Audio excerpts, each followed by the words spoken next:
Ladies and gentlemen, welcome back to the 2024 World Chess Championship match between Ding Liren, the champion from China, and Gukesh D, the challenger from India.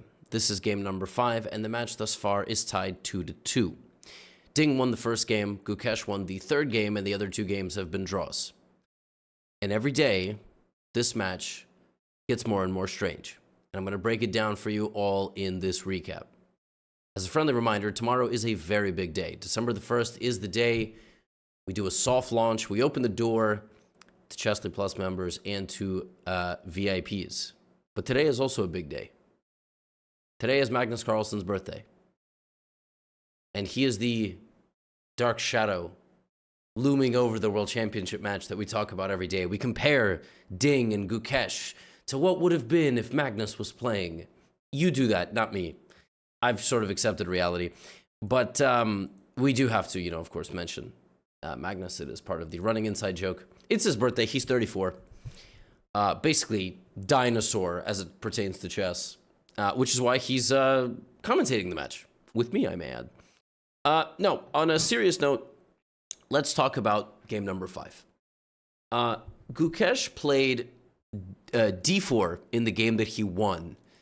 And he played e4 in the first game of the match.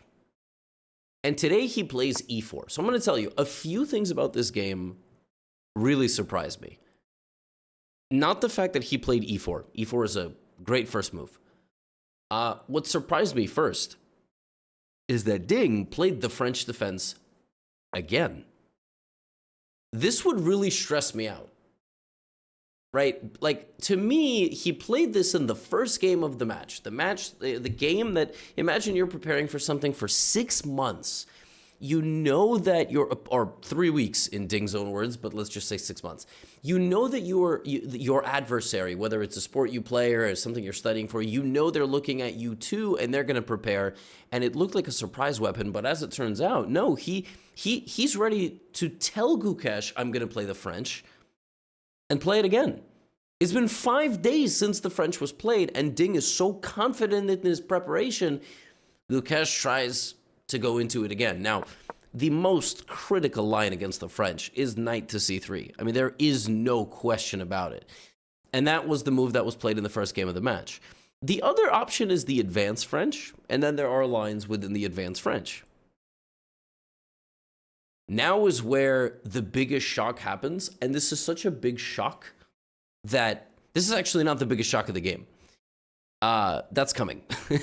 The biggest shock of the match thus far is that Gukesh, after 5 days, plays the exchange French.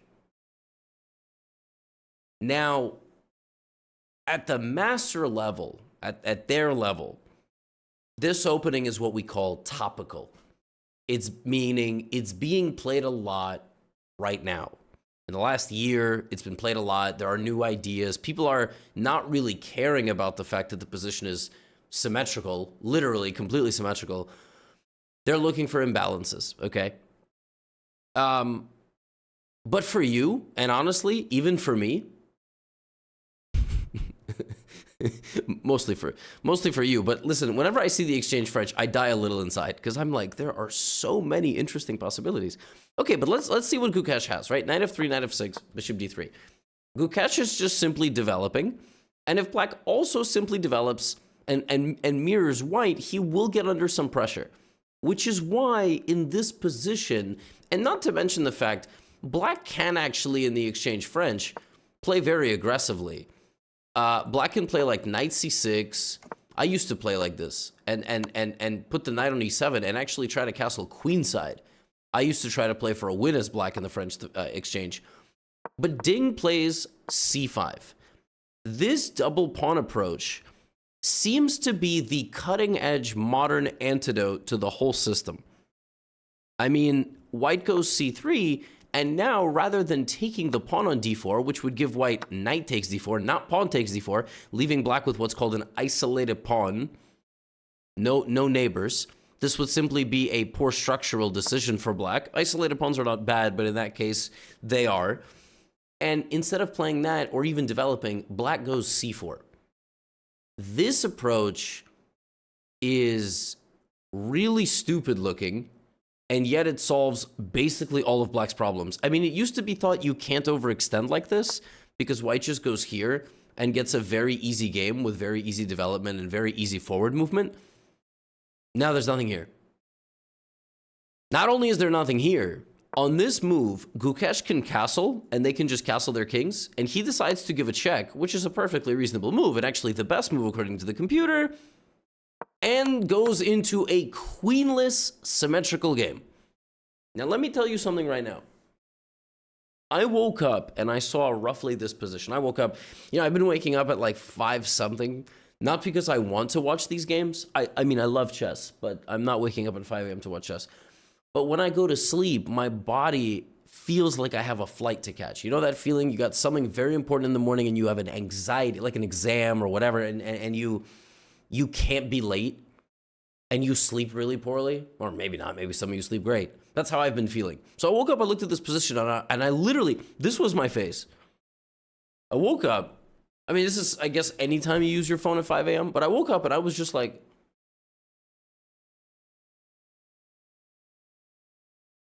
yeah, look, I'm not trying to be a international master quarterback here. There's what's that week? I forgot what it's called. Quarterbacking. Weekend quarterback. I don't even remember what it's called. Anyway, but I was like, really? Gukesh thinks he can beat Ding from this position? Like, damn. All right, let's see what he could do. All right, let's see. Castles. And now black does what's called castling by hand, which is rook e8. Gukesh now thinks for 13 minutes. So maybe rook e8 was sort of where the prep ended, but he really should play b3. He doesn't have any particular advantage after b3, but he should just go after the structure. And black can actually play b5 and still be totally fine, but probably you need to put a little bit of pressure. But whatever. I mean, Gukesh goes here. I mean, and then he trades off the rook too. I mean, I woke up and almost half the pieces were gone. White goes bishop g5 to put pressure on the knight. And listen, white will take any damage to the structure that they can get. Black reinforces.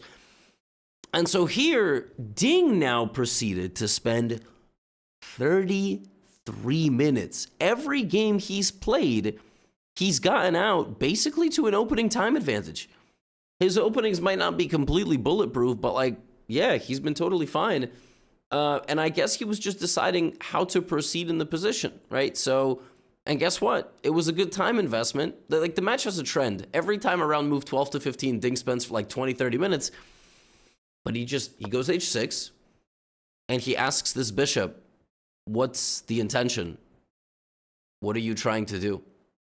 Are you going to back up? Are you going to back up? Are you going to take? Taking now would be completely stupid, and yet the position still hovers around equality, but there's absolutely no reason to give away a bishop if you don't have to.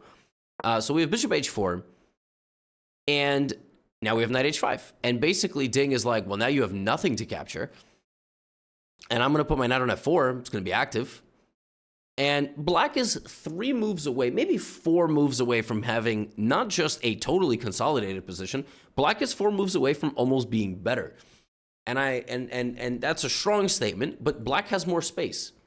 So if black gets to go b5, move this knight, move the bishop, and move the rook, he's going to be thrilled. Maybe 5 moves, right? Put the rook on the open file. Here's the thing, though. White doesn't give black 5 moves, right? And since black doesn't get those 5 moves, every single move comes with a cost. Every single move comes with a time spend.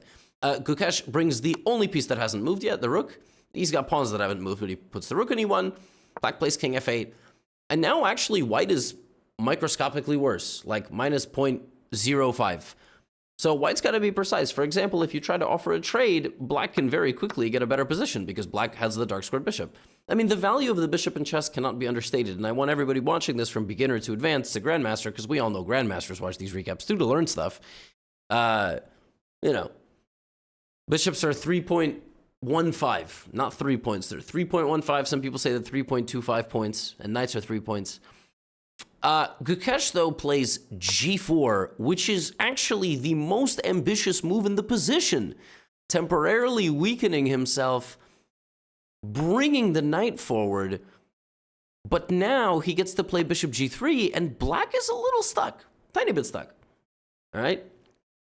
But, by the way, I think you can actually play knight h3 check in this position and repeat. I imagine Gukesh was not going to repeat, right? So Ding goes knight b6. We talked about moving the knight. Now the pawn is hanging. And now a very cool idea, just to push the pawn forward. Right? And what's amazing here is black can play knight h3 check. And after king to g2, bishop takes g3, it looks like black is simply going to win a pawn, but white has g takes h6. And the pawn sneaks through, which is sort of crazy. And I think both players must have saw this. And if this, now white is just chilling, and not like Ding chilling, like white is, no. He's not a happy camper. One thing I would also like to point out, rook e1 check was played, and this game, up until this moment, followed a game played on November 18th, 12 days ago, in the European Championship between two players whose names I can't really pronounce. I think it was like a Slovakian and a German dude. But when I was looking at the database, these guys here played the same exact 16 moves. And that game went differently. I think in that game, white went knight f1. I think they drew because, obviously. So g5 is chosen. We have takes, takes. And so now we enter absolutely shocking territory. I've already been pretty shocked by the opening. But now we enter, yeah, this next sequence is really, really, really weird. So Ding develops his bishop, and white comes back to f3. And you know what's funny about this position is, again, you can look at every chess game with a computer and you can be really confused. Like I said, black was just a few moves away from almost being better. I still argue it's the case. Like, Gukesh wants to put the knight on e5, but it is black who has multiple options here. For instance, this move is what Stockfish really likes. And you basically meet knight e5 by taking it and just putting your knight forward to d3, and you're okay. I mean, rook d8 is a ridiculous move, right? You put it behind multiple pawns, but like, there's a game, and you've got an hour. Ding goes rook e8, which is sort of the move that I thought he was going to play, because again, he's more than happy to just play the game out and make a draw, especially with black. And now comes, I don't even know. Gukesh plays the move that he was going to play. And now the game should have gone bishop takes e5, which it did. That is what happened. And rook takes e5. Now, black can take and just trade, but black also has knight e2 check, which is a cool move, defended by the rook. That's called X-ray defense. And you can probably take on g3 and be completely fine. Like, you can even take like this and be completely fine, but there's no reason to allow this. And in this position, Gukesh, in 17 seconds, plays here.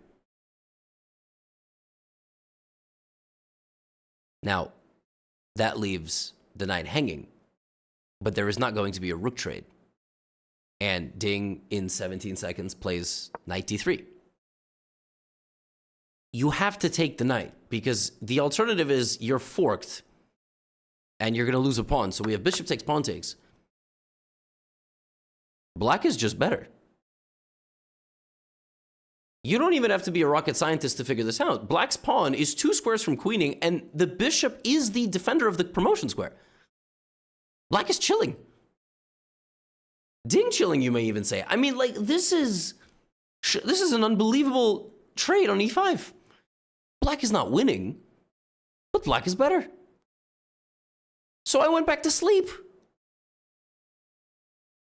I was like, this is going to be a long game. It's now going to be up to black to convert it. Gukesh plays f3. Of course he plays f3, right? He's trying to bring his king. He wants to maybe route the bishop to c5 or d4 where it protects stuff in the center. Now black has a plethora of choices. First of all, you can play things like knight to a4. Here's a very interesting line. Knight a4 forces the rook to b1. This has to be good for white. even if you don't see an immediate plan, white is completely stuck. Black can improve. There's even a line here, f6. You talk about ambition. Pawn takes f6, rook e2. I mean, this is ambitious stuff. Black can give up a pawn, but have a monster initiative. Bishop h3 on the way. But you don't have to play like this. You can do other things. Another thing you can play, but a little bit more drawish, because again, at the end of the day, the tendency of this position is the opposite colored bishops. For anybody watching this at home, opposite colored bishops, same amount of pawns. The endgames usually end in a draw because of so many defensive ideas. But with knights and rooks on the board, there is more to play for. And Dingo's here, which is still completely fine, because he improves his pawn structure, and look at his pawn. It is 2 squares away from queening. It's going to be really hard to queen it. I mean, white is going to, you know, bring his king, but like it's fine. And after rook e4, his pawn is attacked. He can play rook c8, b5, or bishop e6. Every single move defends the pawn. Every single move keeps the game going. He goes here. And what's interesting about this position is if rook takes c4 is played, which it looks like, you know, there is rook d8, and d2 is next, then you cannot stop the pawn. You're going to have to sacrifice your bishop for it. Yeah, Gukesh, again, it doesn't do that. But after bishop takes f3 and the king moves, now you can take the pawn. And now it's just a draw. And Jan Nepomniachtchi tweeted something very funny. He tweeted, why would you play a position where you're up a pawn, which is this position, right?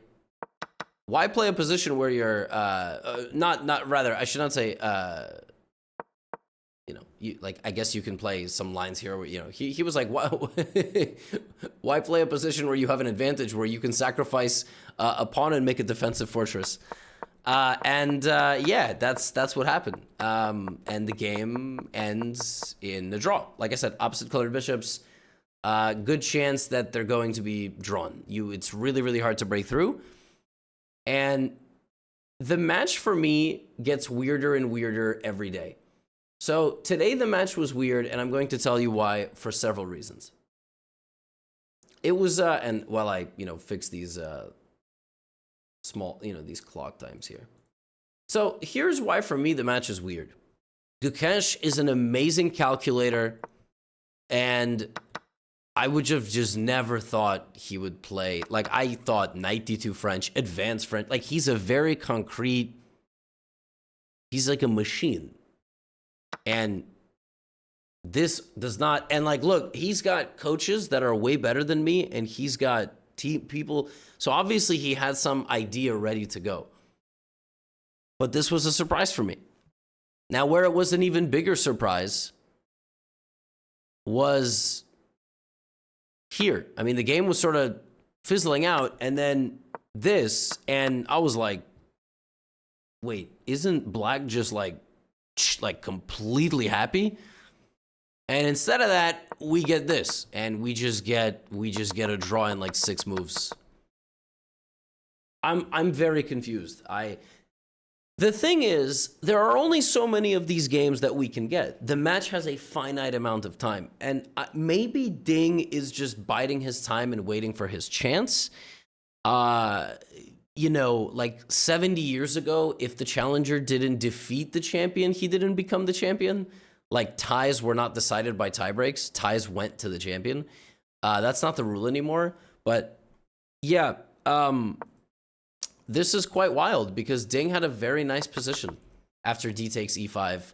And this game could have gone 2 to 3 more hours easily. He could have just pressured, but it doesn't happen. And the game ends again in a draw, which is fine. But I just feel like there are so many more things that could have happened in this match that have not yet happened. And I'm sort of hoping they happen in the second half. You know what I mean? I know this is game 5 and we have 14 more games. Yeah, I don't know. I'm like a little disappointed. Like this, all right. I guess so. This is fine, I guess. One more game tomorrow, but the good thing is tomorrow, game 6, there is the... some of you folks will get to use Chessly 2.0 for the first time. So very excited about that. See you for game number 6. Get out of here.